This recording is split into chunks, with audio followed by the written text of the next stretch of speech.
بسم الله الرحمن الرحيم الحمد لله والصلاة والسلام على رسول الله خطبة waxay ku saabsanayd laba aayadood oo Quraanka ku jira ayaan soo qaadanay labadii aayadood ma waxay kor istaageen insha Allah taala munaasabadan waxay ku saabsan tahay siirada nabiga sallallahu alayhi wasallam iyo caalamku sida uu ahaa nabiga ka hor iyo nabiga sallallahu alayhi wasallam sida uu caalamka u bedelay iyo Quraanka sida uu tilmaamay Ilaahay subhanahu wa ta'ala Quraanka wuxuu ku fi nihayati suurati tawba laqad ja'akum rasuulun min anfusikum waxaa idin imaaday rasuul idinka tirsan idinka bimacnaa idinka tirsan waxay tahay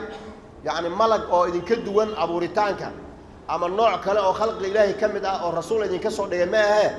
waa rasuul aad taqaanaan oo idinka tirsan oo aabbihii iyo hooyadii aad taqaanaan qul innamaa ana basharun midlukum yuuxaa ilaya marka waxaa idin imaaday rasuul oo idinka tirsan tilmaamaha uu leeyahay waxaa ka mid ah laqad ja'akum rasuulun min anfusikum casiizun calayhi maa canidtum يعني واحد من دبايا أيا أو إذن كمشقة إذن كأ نبي آذو لبسنايا أيا إذن إماضي وتلمان تكوّد النبي صلى الله عليه وسلم يقول قانوا إن ضدك عم بلشدة لبعتها هاي ستة إنه كذا القضاء أو يعني إن الله حل يجعل الله تاسوا من تصدق لبعض وحريص عليكم بالمؤمنين وحآذ قد ذالا وحي مصلحة إن أي كجرتو هذا المؤمنين تين وإذن كد ذالا ضدك عن مؤمن كهينا وحول على inay soo islaamaan ilaa quraanku ka tilmaamo nabigu inuu ku dhawaaday naftiisa inuu khatar geliyo oo leeyahay falacallaka baaqixu nafsaka ala aatharihim in lam yu'minu bi hadha alhadith asafa iyo midka kale ah raufun yani bil mu'minin raufur rahim wa naxariis badan yahay naxariisiisa badan waxa kamid ahayd yani muuqaal kasta oo nolosha kamid ah naxariis ayaa ka muuqanaysa hatta salaada marka qaar kood salaada inuu galo oo uu rabo salaada inuu dheereeyo ayaa wuxuu maqlaa ilmo yar oo ooynaaya markaas salaadii soo gaabinaya asaga oo u turaaya hooyadii inay maqasho cunugaas oo salaadii ay ka waswaasto sidaas wuxuu inoo yiri qofkii salaada imaam dadka u noqda salaada ha u fuudeeyo ha u soo gaabiyo maxaa yeelay waxa ku jira qof xanuunsan qof dan u saaxiiba intaasoo waxay ku tusaysaa inay saas ay tahay midda kale waxaan soo qaadan aayad kale oo ah nabiga sallallahu alayhi wasallam imaashiisa inuu nicmo u ahaa adduunka oo dhan laqad manna Allahu ala almu'minina id ba'atha fihim rasuulan min anfusihim ilaahay wuxuu mu'miniinta ku nicmaystay oo nicmo u siiyay nabiga markuu u soo saaray bimaana haddaan nabiga la soo saari lahayn quraankan aan akhrisanayno iimaankan ilaahay aan rumaysanahay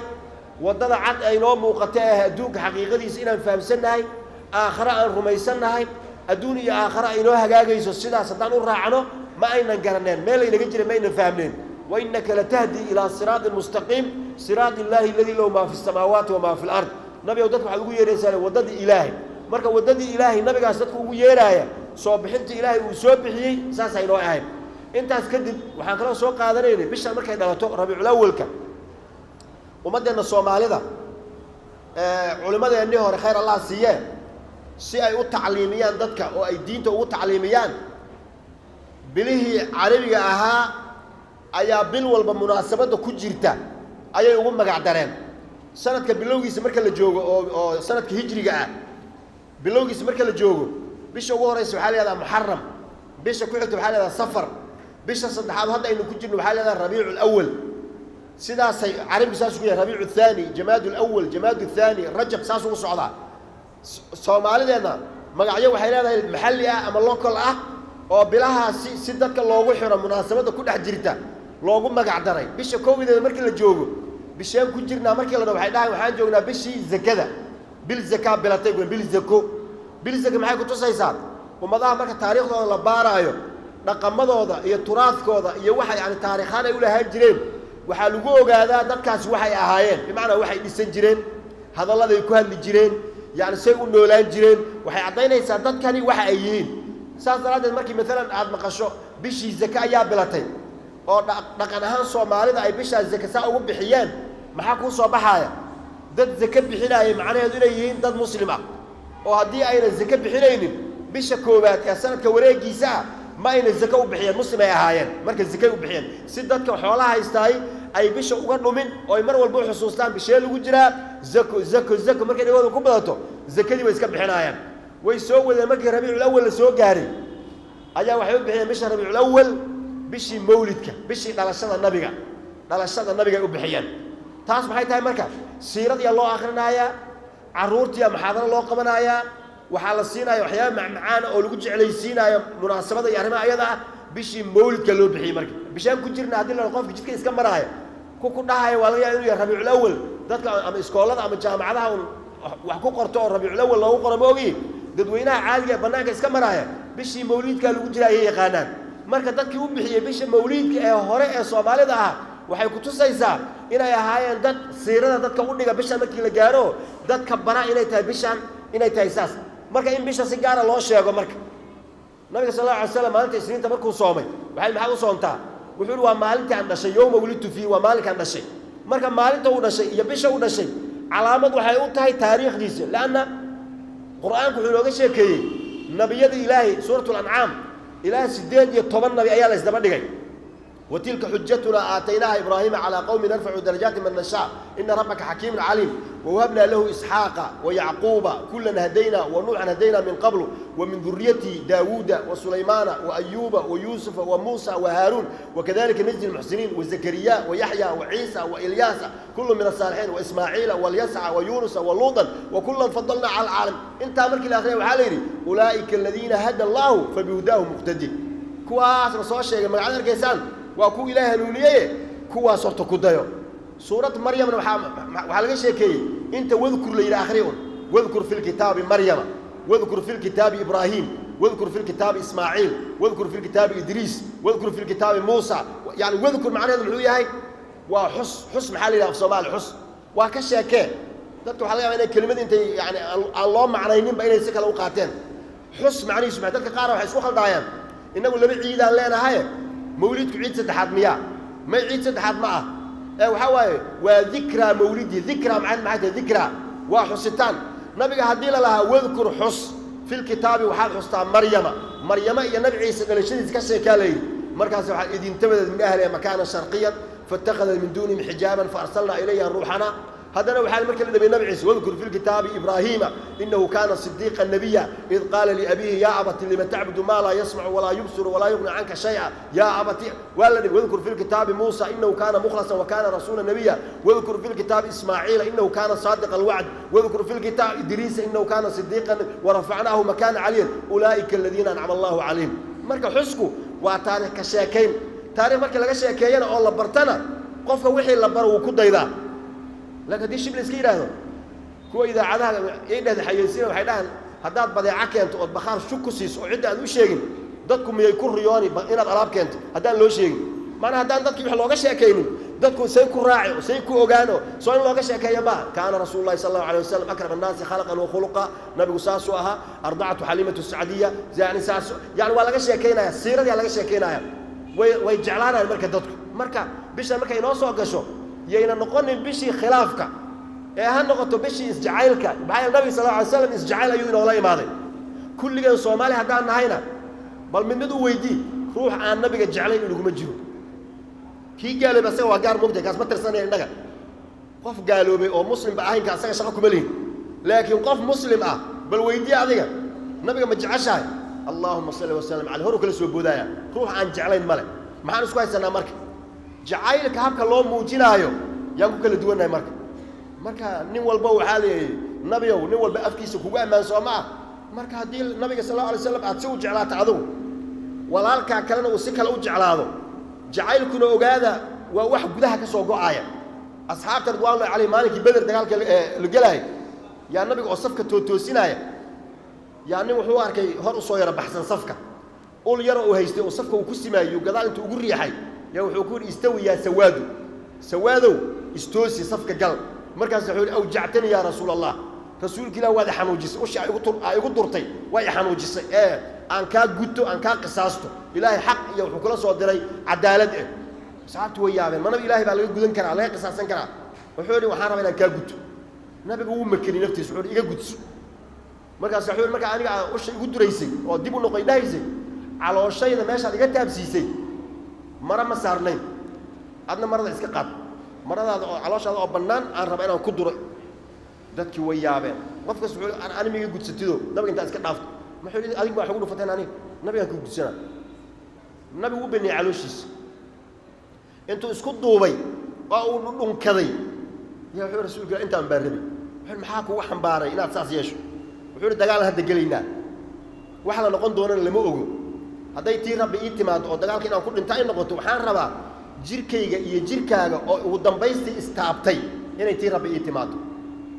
markaas nabi sallallahu alayhi wasallam wuxuu qofkii rabay ahlul janna inuu arko ninkan ha arko ha fiiriyo jacaylku nabiga sallallahu alayhi wasallam maalina nabi sallallahu alayhi wasallam intuu istoobay oo dhiig iska keenay uu saxaabi u dhigay wuxuu yiri bax soo astur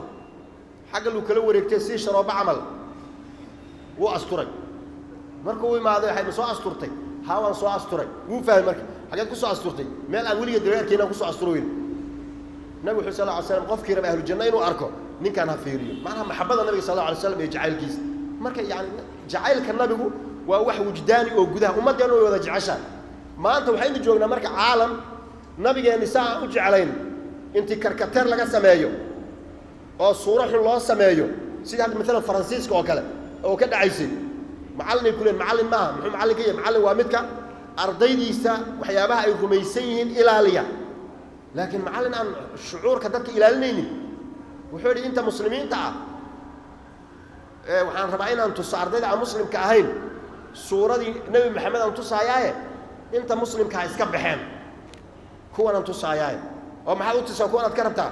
inuu wuxuu rabaa fool xumeeyo oo suurad fool xun inuu ku sameeyo taas waxba kagama qaadayaan ilaahay baa kaga filan innaa kafaynaaka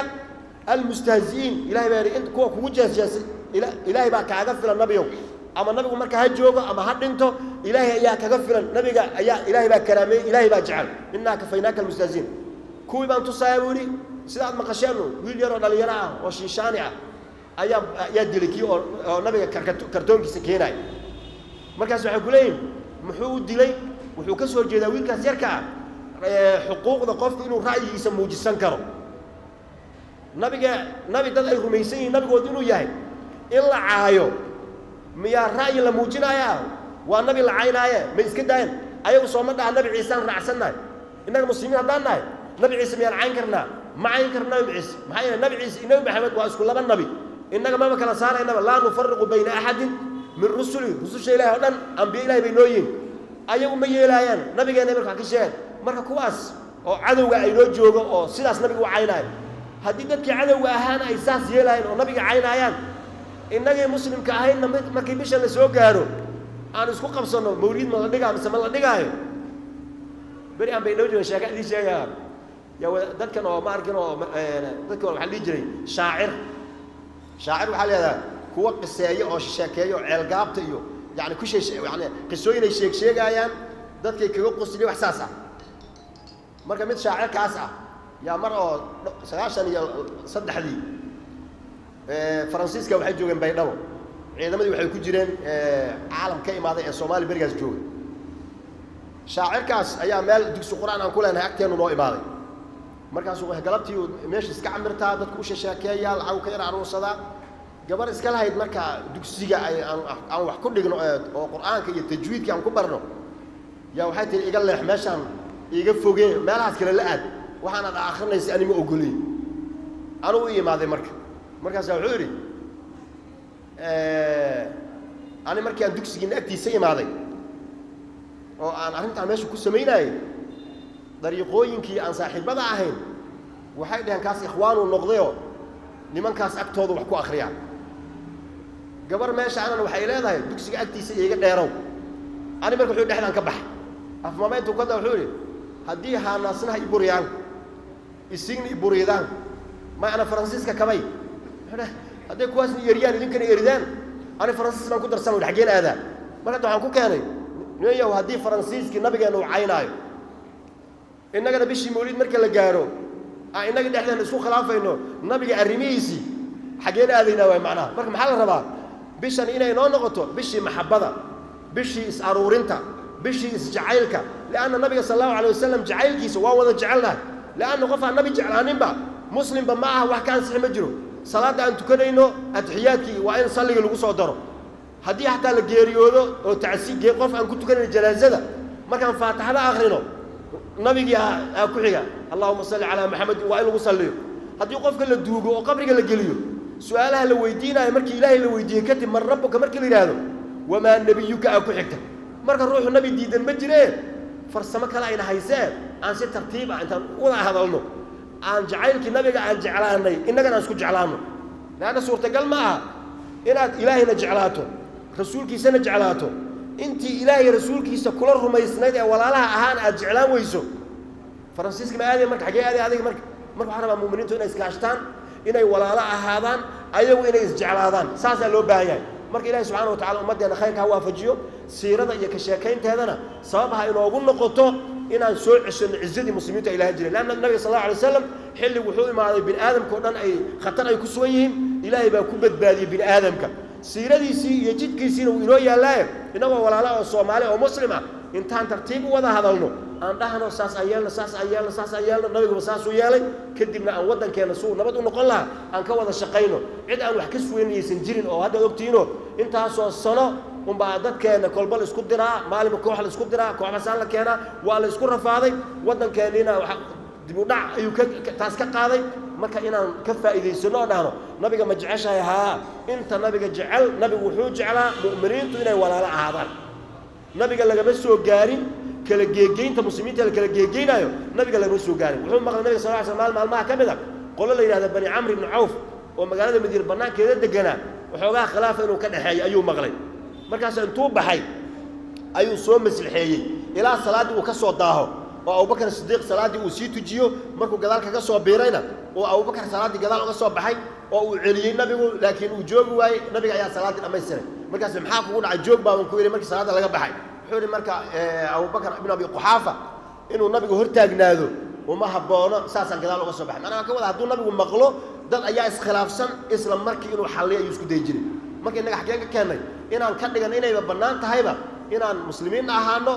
waxa inaga dhexeeyana aynan garanaynin ma dad kalaan kala nahay soo isku dad ma nihin diintu waxayna amraysaa wactasimuu bixabli illaahi jamiican walaa tafaraquu wadkuruu nicmat allaahi calaykum nicmada la sheegaayana nabigaa ka mid a islaamnimadaa ka mid a laqad manna allaahu cala almu'miniina id bacada fiihim rasuula min anfusihim ilaahay mu'miniinta nicmo ayuu siiyey markuu nabiga u soo saaray nabigaas nicmada ah aan ka wada sheekayna wa amaa binicmati rabbika faxadid qur-aankaa ka sheekeeyey alam yajidka yatiiman faawaa wawajadaka daalan fahadaa wawajadaka caa'ilan faaqnaa intaasoo dhan fir waa ka sheekayn siriis laga sheekaynayo marka ilahay tawfiiqda hayna waafajiyo ummaddeena ilahi subxaana wa tacaala ha isjeclaysiiyo cuqdada iyo khilaafka iska nacaybka gudaheenna ah allah inaga rafciyo isjacayl iyo walaaltinimo iyo islaamnimo allah inoo soo dejiyo inta xanuunsan allah caafiyo inta xabsiyada ku jirta ama gudaha ama bannaanka oo xaqdarro u xiran ilahay ha soo daayo ilaahay dadka qof walba dhibka haysta allah ka qaado qof walba muraadkiisa oo gaarka ah meeshii looga dhegan yahay ilaahay ha ka fujiyo sal allahuma calaa sayidina maxamedin wala ali saxbi ajmaciin wasalaamu calaykum waraxmat ullahi barakaatu